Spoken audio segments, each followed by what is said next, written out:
DRDO Chief Samir V. Kamat plans to collaborate with international OEMs like Safran, Rolls-Royce, or GE to develop a sixth-generation engine for the AMCA Mark II fighter jet. This collaboration aims to expedite development and reduce risks.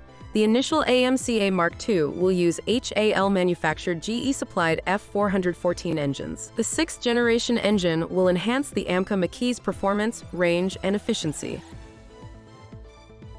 The Indian Navy is keenly observing the U.S. Navy's Mojave program for developing a high-altitude, long-endurance UAV. This UAV's potential to provide persistent and cost-effective surveillance over the Indian Ocean region makes it attractive to the Navy. Its applications in anti-submarine warfare and maritime domain awareness further enhance its appeal. The Navy is also evaluating the MQ-9B Sea Guardian UAV to strengthen its surveillance capabilities.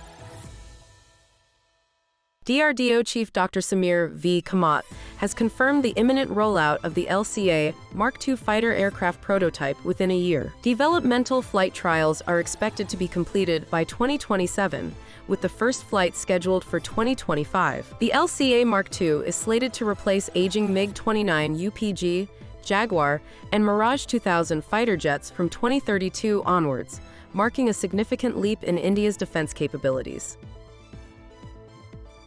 India has made a significant advancement in its defense capabilities by successfully developing indigenous submarine-launched cruise missiles. These missiles, comprising the Land Attack Cruise Missile, LCM, and the Anti-Ship Cruise Missile, ASCM, offer India's naval forces a potent offensive capability against both land and sea targets. With a range of 500 kilometers and a speed of 0.7 Mach, these missiles can deliver precise strikes with high effectiveness. Their operational readiness was further validated in a successful trial conducted in February 2023.